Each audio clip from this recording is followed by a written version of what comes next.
Cool. Have you turned the corner on Saturday's game, focused on the next one? You have to. You know, you have to just move forward. You come in Sunday and Monday. There's Saturday night, all day Sunday is a tough day because you watch it first by yourself, and then you watch with the coaches, then you watch with the players. But you have to move forward. It's a very unfortunate day. You know, like I said after the game, the first place for any of the blame to go is on me. I just didn't do a good enough job getting our guys ready to play. You know, we didn't have the passion and the fire. We played with such great passion and excitement at Wyoming and against Eastern, and even when you watch the game, like I always sort it the last time I watched before I go home on Sunday night, sort of from our longest plays to our shortest plays, and we had 18 plays of over 11 yards on offense, and no passion was shown on any of them.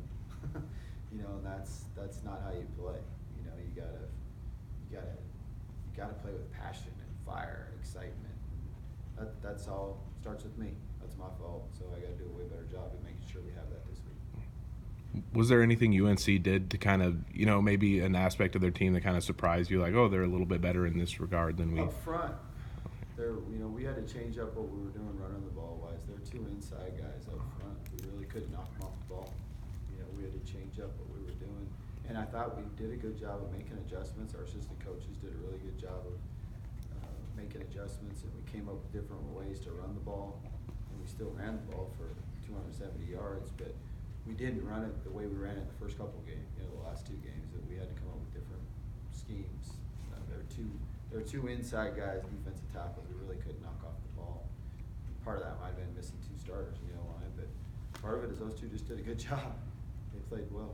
Yeah, they look like a better team than an 0-4 team. They did. They probably outplayed their record. You're exactly right. You're exactly right. So, looking forward to Weber, it looks like, you know, you're playing an elite defense against those guys. They bring huge pressure off the edge. What else do they do, and are you prepared to deal with it? We're working hard to be prepared. I think we have, you know, they're another team we worked hard on in the off season because of a lot of the different things they do. But they're good on defense. There's no question. Their front seven is good. They have different ways they try to get after you pressure-wise. They play a lot of man coverage. Then they mix in some zone also. Do a good job disguising it, making it try to look similar. But the biggest thing you got to do against them is block their front. You know, I think that's the number one most important thing is block their front. And they're good. They're good up front. So we got to do a really good job of. They want to win with defense and special teams. You know, he's done a great job. He's a really good coach, and that's kind of how they want to win. And we got to make sure we stay on the field offensively and take care of the ball and not turn it over and go up and down the field and come up with touchdowns. And I think that's the most important thing. Those guys up front, is one of them kind of their spotlight captain guy? Boy, I wouldn't even. All four of them are good players. You know, they got two returning all-conference guys, but they're. All four guys up front do a really good job. You know, the kid from Meridian, from Idaho, he's probably, if you had to pick one guy, I'd say him. You know, he does a really good job. But all of them are good players up front. They do anything unusual defensively, or are they pretty just line up and? They have some different ways of pressuring you, but they're really almost the same package that they run at Utah. You know, when he was an assistant there, it's a very similar package, very similar things.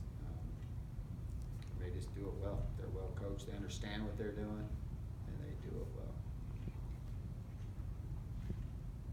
Their offense is, I know that their offense, like last year especially, was kind of, you know, bottom 15 or 20 in the FCS, but it seems like they're scoring more points and maybe passing a little bit better. Have you seen that? They played a lot better last week.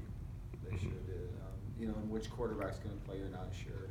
Constantine played in the first couple games, the former guy that was at Boise, and he's been hurt and hasn't played in the last two games. But they're doing a couple different things this year as far as spreading people out and doing some things that way. But they got two good backs, and then they got as good a skill player as anyone in the league, 22. He can fly. You know, whether it's on kickoff returns, punt returns, or handing him off reverses, or getting in the ball. He caught a long, deep first play of the game last week, deep post right down the middle for a touchdown. But he's a really good player. He can really fly. So how do you counter that, with coverage or pressure or what? A little bit of both. Yeah, both. We gotta make sure we know where he's at all the time. We gotta put more pressure on the quarterback. We didn't do a good job of that last week.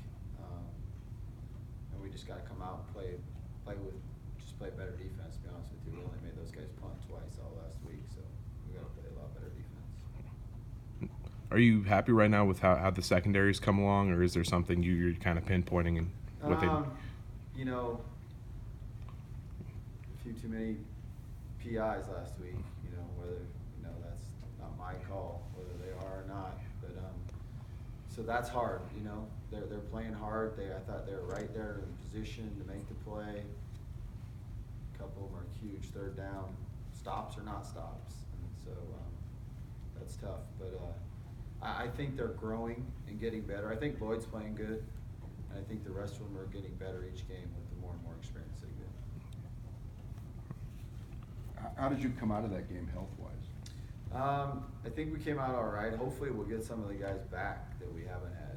You know, we played in that game with 2 starting O linemen out, 2 starting D linemen out. So, man, I'm hoping those guys are all. I'm really hoping for sure 3 out of the 4 will be back. And best scenario, all 4 of them back. This week, just where's the focus lie? I guess how do you kind of like re-up the morale right away? It's a huge game. Yeah. You know, like this is one of the best teams in the country. We got them at home, so you should be excited. If you're not excited, then you really shouldn't be playing college football. Like they've been one of the top 20 teams, if not the top 10 teams in the country for the last 5 or 6 years. So they're coming into our place. We're playing at home, so we should have all kinds of excitement. They should be excited this week for sure. There should, you know, it's a game that you should want to play in and be excited to play. So, coming off the game last week, to get everybody back in their Eastern Washington form for this Right. game, do you grind on them, let up on them, some of each? I mean, how do you do this week? I think I think we gotta be pushed forward as hard as we can with all kinds of passion, but being real positive beginning of the week for sure, and just reach back and find some of that magic that we really played against Wyoming and Eastern. Both those 2 games we played with great passion and great energy and fire.